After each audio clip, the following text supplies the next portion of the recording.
अभागा मैं, मेरे कर्मों के फलों ने आज यह दिन दिखाए कि अपमान भी मेरे ऊपर हंसता है।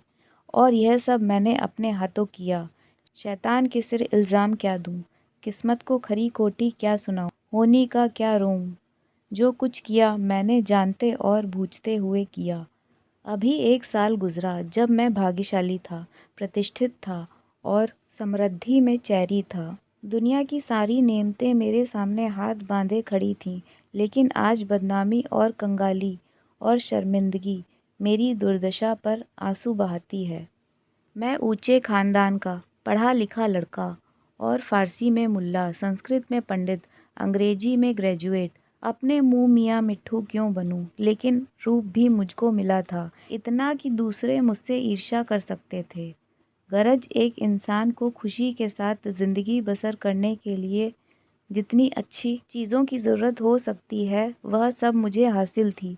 सेहत का यह हाल था कि मुझे कभी सिर दर्द भी शिकायत नहीं हुई। फिटन की सैर, दरिया की दिल फरेबियाँ, पहाड़ के सुंदर दृश्य, उन खुशियों का जिक्र ही तकलीफ देह है। क्या मज़े थे ज़िंदगी के, आह! यहाँ तक तो अपना दर्दे दिल सुना सकता हूँ, लेकिन इसके आगे फिर होठों पर खामोशी की मुहर लगी हुई है। एक सती साध्वी, प्रतिप्राणा स्त्री और 2 गुलाब के फूल से बच्चे, इंसान के लिए जिन खुशियों, आरज़ुओं, हौसलों और दिलफरोशियों का खजाना हो सकता है, वह सब मुझे प्राप्त था। मैं इस योग नहीं कि उस पवित्र स्त्री का नाम अपने ज़ुबान पर लाऊं। मैं इस योग नहीं कि अपने उन लड़कों का बाप कह सकूं, मगर नसीब का कुछ ऐसा खेल था कि मैंने उन बहिश्ती नेमतों की कद्र ना की, जिस औरत ने मेरे हुक्म और अपनी इच्छा में कोई भी अंतर नहीं किया, जो मेरी सारी बुराइयों के बावजूद कभी शिकायत का एक हर्फ ज़बान पर नहीं लाई, जिसका गुस्सा कभी आंखों से आगे नहीं बढ़ने पाया। गुस्सा क्या था, कुंवार की बरखा थी, 2-4 हल्की हल्की बूंदें पड़ी और आसमान साफ हो गया। अपनी दीवानगी के नशे में मैंने उस देवी की कद्र ना की। मैंने उसे सताया, रुलाया और तड़पाया। मैंने उसके साथ दगा किया। जब 2-2 बजे रात को घर लौटता था तो मुझे कैसे कैसे बहाने सूझते थे। नित नए हीले गढ़ता था। शायद विद्यार्थी जीवन में जब बैंड के मज़े से मदरसे जाने की इजाज़त न देते थे, उस वक्त भी बुद्धि इतनी प्रखर न थी। और क्या उस क्षमा की देवी को मेरी बातों पर यकीन आता था? वह भोली थी, मगर ऐसी नादान न थी। मेरी खुमार भरी आँखें और मेरे उथले भाव और मेरे झूठे प्रेम प्रदर्शन का रहस्य क्या उससे छिपा रह सकता था? लेकिन उसकी रंग रंग में शराफत भरी हुई थी। कोई कमीना ख्याल उसकी ज़बान पर नहीं आ सकता था। वह उन बातों का जिक्र करके या अपने संदेहों को खुलेआम दिखाकर हमारे पवित्र बंधन को खिंचाव या बदमज़गी पैदा करना बहुत अनुचित समझती थी। मुझे उसके विचार उसके माथे पर लिखे मालूम होते थे। उसके मुकाबले उसे जलना और रोना ज़्यादा पसंद था। शायद वह समझती थी कि मेरा नशा खुद ब खुद उतर जाएगा। काश इस शराफत के बदले उसके स्वभाव में कुछ ओछापन और कोई ऐसी अनुदारता भी होती। काश कि वह अपने अधिकारों को अपने साथ रखना जानती। काश वह इतनी सीधी ना होती। काश वह अपने मन के भावों को छुपाने में इतनी कुशल ना होती। काश वह इतनी मक्कार ना होती। लेकिन मेरी मक्कारी और उसकी मक्कारी में इतना अंतर था कि मेरी मक्कारी हरामकारी थी और उसकी मक्कारी आत्म बलिदान। एक रोज़ जब मैं काम से फुर्सत पाकर शाम के वक्त मनोरंजन के लिए आनंद वाटिका में पहुंचा और संगमरमर के हौज पर बैठकर मछलियों का तमाशा देखने लगा, एकाएक निगाह ऊपर उठी तो मैंने एक औरत को बेले के झाड़ियों में फूल चुनते देखा। उसके कपड़े मैले थे और जवानी की ताजगी और गर्व को छोड़कर उसके चेहरे में कोई ऐसी खास बात न थी। उसने मेरी तरफ आंखें उठाई और फिर फूल चुनने लग गई, जैसे कि उसने कुछ देखा ही ना हो। उसके इस अंदाज ने, चाहे वह उसकी सरलता ही क्यों ना हो, मेरी वासना को और भी उत्तेजित कर दिया। मेरे लिए यह एक नई बात थी कि कोई औरत इस तरह देखे जैसे उसने देखा ही ना हो। मैं उठा और धीरे धीरे कभी जमीन पर कभी आसमान की तरफ ताकते हुए बेले की झाड़ियों के पास जाकर खुद भी फूल चुनने लगा।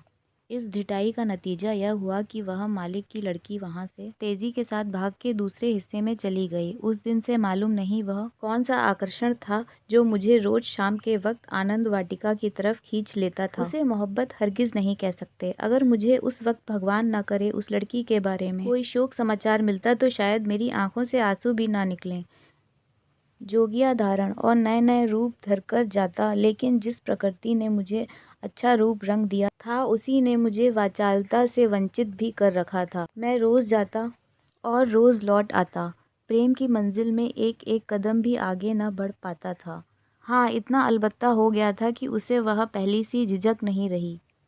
आखिर इस शांतिपूर्ण नीति को सफल बनाने न होते देख मैंने एक नई युक्ति सोची।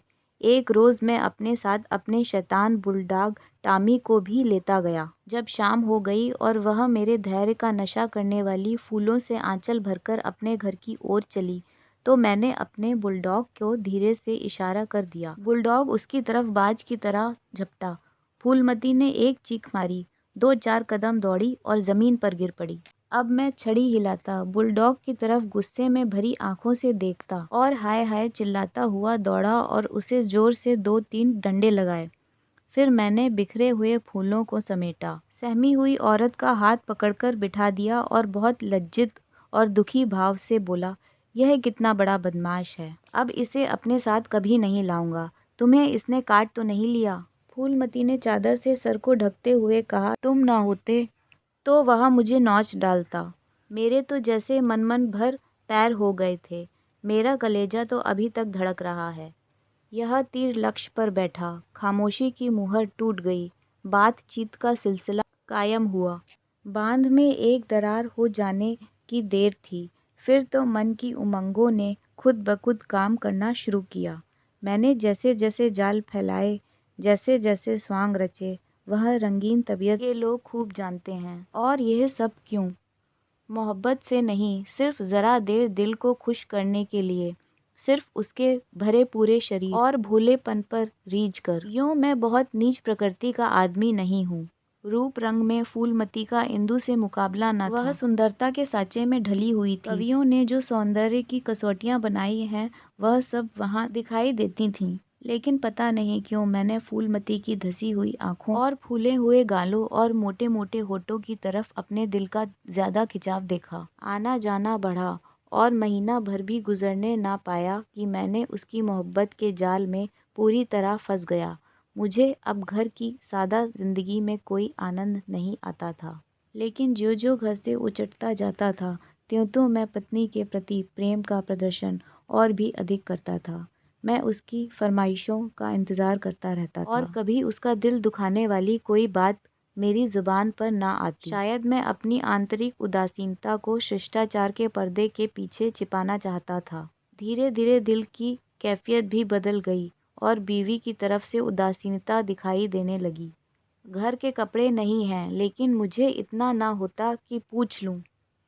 सच तो यह है कि मुझे अब उसकी खातिरदारी करते हुए एक डर सा मालूम होता था कि कहीं वह उसकी खामोशी की दीवार टूट न जाए। यहाँ तक कि मैंने गृहस्थी की ज़रूरतों की तरफ से अपनी आंखें बंद कर लीं। अब मेरा दिल और जान, रुपया पैसा सब फूलमती के लिए था। मैं खुद कभी सुनार की दुकान पर ना गया था, लेकिन आजकल कोई मुझे रात गए एक मशहूर सुनार के मकान पर बैठा हुआ देख सकता था। बजाज की दुकान में भी मुझे रुचि हो गई थी। एक रोज़ शाम के वक्त रोज़ की तरह मैं आनंद वाटिका में सैर कर रहा था और फूलमती सोहले सिंगार किए मेरी सुनहरी रुपेली भेंटों से लदी हुई एक रेशमी साड़ी पहने बाग की क्यारियों के फूल तोड़ रही थी। बल्कि यूँ कहो कि अपनी चुटकियों में मेरे दिल को मसल रही थी। उसकी छोटी छोटी आंखें उस वक्त नशे के हुस्न में फैल गई थीं और उसमें शोखी और मुस्कुराहट की झलक नज़र आती थी। अचानक महाराज साहब भी अपने कुछ दोस्तों के साथ मोटर पर सवार आ पहुँचे। मैं उन्हें देखते ही आगवानी के लिए दौड़ा और आदाब बजा लाया। बेचारी फूलमती महाराजा साहब को पहचानती थी, लेकिन उसे एक घने कुंज के अलावा और कोई छिपने की जगह ना मिल सकी। महाराजा साहब चले तो हौज की तरफ, लेकिन मेरा दुर्भाग्य उन्हें क्यारी पर ले चला जिधर फूलमती छिपी हुई थर थर काँप रही थी। महाराजा साहब ने उसकी तरफ आश्चर्य से देखा और बोले, यह कौन औरत है? सब लोग मेरी तरफ प्रश्न भरी आंखों से देखने लगे और मुझे उस वक्त यही ठीक मालूम हुआ कि इसका जवाब मैं ही दूं, वरना फूलमती जाने क्या आफत ढा दे। लापरवाही के अंदाज से बोला, इसी बाग में माली की लड़की है, यहाँ फूल तोड़ने आई है। फूलमती लज्जा और भय के मारे जमीन पे धंसी जाती है। महाराज साहब ने उसे सर से पांव तक गौर से देखा और तब संदेहशील भाव से मेरी तरफ देखकर बोले, यह माली की लड़की है। मैं इसका जवाब क्या देता? इसी बीच कमबख्त दुर्जन माली भी अपनी फटी हुई पांग संभालता हाथ में कुदाल लिए दौड़ता हुआ आया और सर को घुटने में मिला के महाराज को प्रणाम किया। महाराजा ने जरा तेज लहजे में पूछा, यह तेरी लड़की है? माली के होश उड़ गए। कांपता हुआ बोला, हुजूर। महाराज, तेरी तनख्वाह क्या है? दुर्जन, हुजूर, 5 रुपये। महाराज, यह लड़की कुंवारी है या ब्याही? दुर्जन, हुजूर, अभी कुंवारी है। महाराज ने गुस्से में कहा, या तो तू चोरी करता है या डाका मारता है, वरना ये कभी नहीं हो सकता कि तेरी लड़की अमीरजादी बनकर रह सके। मुझे इसी वक्त इसका जवाब देना होगा, वरना मैं तुझे पुलिस के सुपुर्द कर दूंगा। ऐसे चाल चलन के आदमी को मैं अपने यहाँ नहीं रख सकता। माली की तो घिघी बंध गई और मेरी यह हालत थी कि काटो तो बदन में लहू नहीं, दुनिया अंधेरी मालूम होती थी। मैं समझ गया कि आज मेरी शामत सर पर सवार है, यह मुझे जड़ से उखाड़कर दम लेगी। महाराज साहब ने माली को जोर से डांटकर पूछा, तू खामोश क्यों है, बोलता क्यों नहीं? दुर्जन फूट फूट कर रोने लगा। जब ज़रा आवाज़ सुधरी तो बोला, हुजूर, बाप दादे ने सरकार का नमक खाता हूँ, अब मेरे बुढ़ापे पर दया कीजिए। यह सब मेरे फूटे नसीबों का फेर है। धर्मावतार, इस छोकरी ने मेरी नाक काट दी, कुल का नाम मिटा दिया, अब मैं कहीं मुंह दिखाने लायक नहीं रहा। इसको सब जगह से समझा बुझाकर हार गया हुजूर, लेकिन मेरी बात सुनती नहीं, तो क्या करूं? हुजूर, भाई बाप है, आपसे क्या पर्दा करूं? उसे अब अमीरों के साथ रहना अच्छा लगता है, और आजकल के रईसों और अमीरों को क्या कहूं, दीन बंधु सब जानते हैं। महाराज साहब ने ज़रा देर गौर करके पूछा, क्या उसका किसी सरकारी नौकर से संबंध है? दुर्जन ने सर झुकाकर कहा, हुजूर। महाराज साहब, वह कौन आदमी है, तुम्हें उसे बताना होगा। दुर्जन, महाराज, जब पूछोगे बता दूंगा। सांच को आज क्या? मैंने तो समझा था कि इसी वक्त सारा पर्दाफाश हो जाएगा, लेकिन महाराज साहब ने अपने दरबार के किसी मुल्जिम की इज्जत को इस तरह मिट्टी में मिलाना ठीक नहीं समझा। वो कहाँ से टहलते हुए मोटर पर बैठकर महल की तरफ चले। इस मनहूस वाक़ये के 1 हफ्ते बाद एक रोज़ मैं दरबार से लौटा तो मुझे अपने घर में एक बूढ़ी औरत बाहर निकलती हुई दिखाई दी। उसे देखकर मैं ठिठका। उसके चेहरे पर बनावटी भोलापन था, जो कूटनियों के चेहरे की खास बात है। मैंने उसको डांट कर पूछा, तू कौन है, यहाँ क्यों आई है? बुढ़िया ने दोनों हाथ उठाकर मेरी बलाएं ली और बोली, बेटा नाराज़ ना हो, गरीब भिखारी हूँ, मालकिन का सुहाग भरपूर रहे। उसे जैसा सुनती थी वैसा ही पाया। यह कहकर उसने जल्दी से कदम उठाए और बाहर चली गई। मेरे गुस्से का पारा चढ़ा। मैंने घर जाकर पूछा, यह कौन औरत थी? मेरी बीवी ने सिर झुकाकर धीरे से जवाब दिया, क्या जानूं, कोई भिखारिन थी। मैंने कहा, भिखारिनों के सूरत ऐसी नहीं हुआ करती, यह तो मुझे कूटनी सी नज़र आती है। साफ साफ बताओ, उसके यहाँ आने का क्या मतलब था? लेकिन बजाय कि इन संदेह भरी बातों को सुनकर मेरी बीबी गर्व से सिर उठाए और मेरी तरफ अपेक्षा भरी आंखों से देखकर अपनी साफ दिली का सबूत दे, उसने सिर झुकाए हुए जवाब दिया, मैं उसके पेट में थोड़ी बैठी हूँ, भीख मांगने आई थी, भीख दे दी। किसी के दिल का हाल कोई क्या जाने। उसके लहजे और अंदाज से पता चलता था कि वह जितना जवाब से कहती है उससे ज़्यादा उसके दिल में है। झूठा आरोप लगाने की कला में वह कभी बिल्कुल कच्ची है, वरना तिरियां चरित्र की ताह किसे मिलती है। मैं देख रहा था कि उसके हाथ पैर थरथरा रहे हैं। मैंने झपटकर उसका हाथ पकड़ा और उसके सिर के ऊपर उठाकर बड़े गंभीर क्रोध से बोला, इंदु, तुम जानती हो कि मुझे तुम पर कितना एतबार है, लेकिन तुमने इसी वक्त सारी घटना सच सच बता दी तो मैं नहीं कह सकता कि इसका नतीजा क्या होगा। तुम्हारा ढंग बतलाता है कि दाल में कुछ काला है। यह खूब समझ रखो कि अपनी इज्जत को तुम्हारी और अपनी जानों से ज़्यादा अजीज समझता हूँ।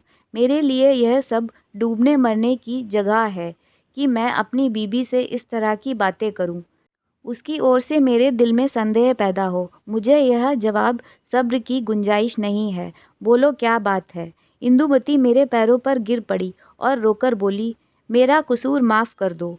मैंने गरजकर कहा, वह कौन सा कसूर है। इंदुमती ने संभलकर जवाब दिया, तुम अपने दिल में इस वक्त जो ख्याल रख रहे हो उसे एक पल के लिए भी वहाँ से रहने दो, वरना समझ लो कि आज ही से ज़िंदगी का खात्मा है। मुझे नहीं मालूम था कि तुमने जो मेरे ऊपर जुल्म किए हैं उन्हें मैंने किस तरह झेला है, और अब भी सब कुछ झेलने के लिए तैयार हूँ।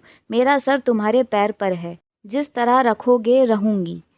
लेकिन आज मुझे मालूम हुआ कि तुम खुद हो वैसा ही दूसरों को समझते हो। मुझसे भूल अवश्य हुई है, लेकिन उस भूल की यह सज़ा नहीं कि तुम मुझ पर ऐसे संदेह ना करो। मैंने उस औरत की बातों में आकर अपने सारे घर का चिट्ठा बयान कर दिया।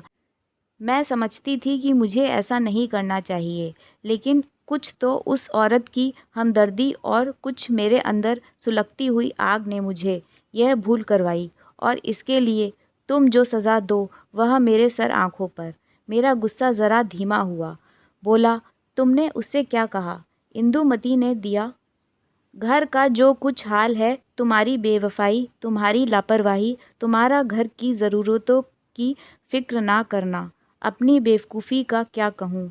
मैंने उसे यह तक कह दिया कि इधर 3 महीने से उन्होंने घर के लिए कुछ खर्च भी नहीं किया, और इसकी चोट मेरे गहनों पर पड़ी। तुम्हें शायद मालूम नहीं कि इन 3 महीनों में मेरे 450 रुपये के जेवर बिक गए। ना मालूम क्यों मैं उससे यह सब कुछ कह गई। जब इंसान का दिल जलता है तो वह ज़बान तक उसी आँच आ जाती है। मगर मुझसे जो कुछ खता हुई उससे कई गुनी खता सज़ा तुमने मुझे दी है। मेरा बयान लेने का भी सब्र ना हुआ। खैर, तुम्हारे दिल की कैफियत मुझे मालूम हो गई। तुम्हारा दिल मेरी तरफ से साफ नहीं है। तुम्हें मुझ पर विश्वास नहीं, वरना एक भिखारिन औरत के घर से निकलने पर तुम्हें ऐसे शुबहे क्यों होते। मैं सर पर हाथ रखकर बैठ गया। मालूम हो गया कि तबाही का सामान पूरे हुए जाते हैं। दूसरे दिन मैं ज्यों ही दफ्तर में पहुंचा, चौबेदार ने आकर कहा, महाराज साहब ने आपको याद किया है।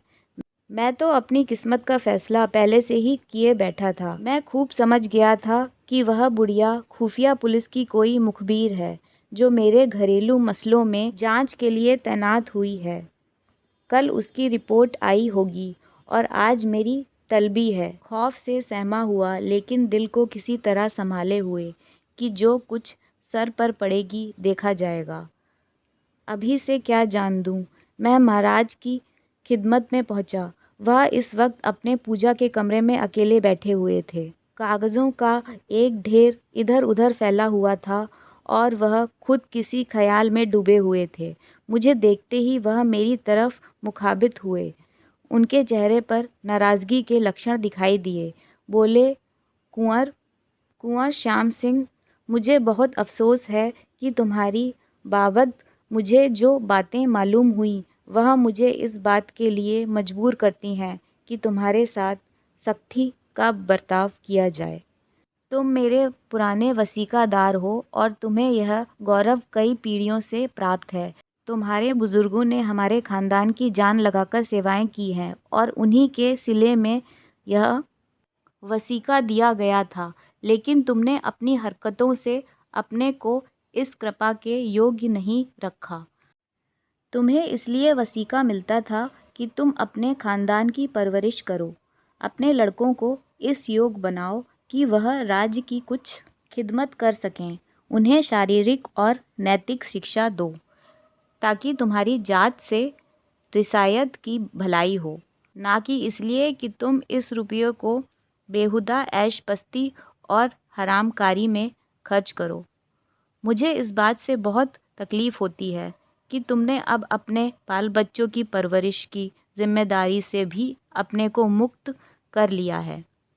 अगर तुम्हारा यही ढंग रहा तो यकीनन वसीकादारों का एक पुराना ख़ानदान मिट जाएगा। इसलिए आज से हमने तुम्हारा नाम वसीकादारों की फ़हरिस्त से खारिज कर दिया और तुम्हारी जगह तुम्हारी बीबी का नाम दर्ज किया गया। वह अपने लड़कों को पालने पोसने की जिम्मेदारी है।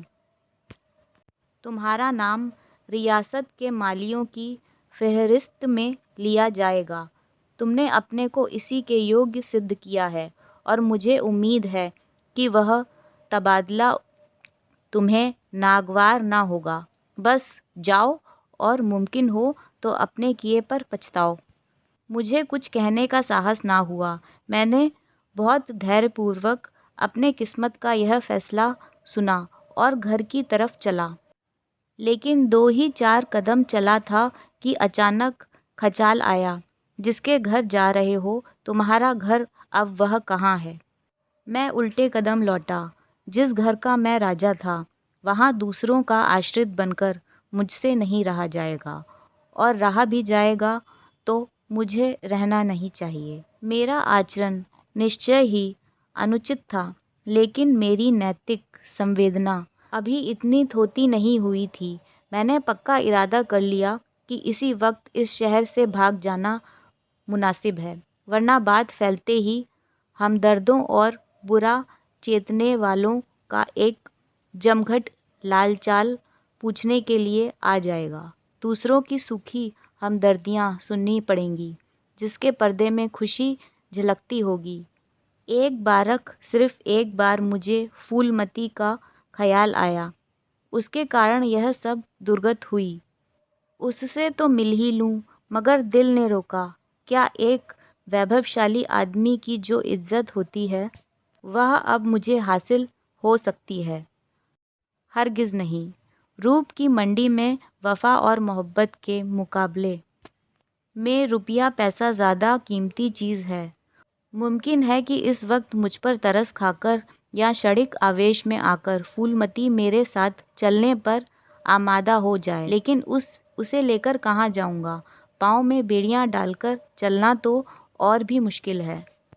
इस तरह सोच विचार कर मैंने बम्बई की राह ली और अब 2 साल से एक मिल में नौकर हूँ।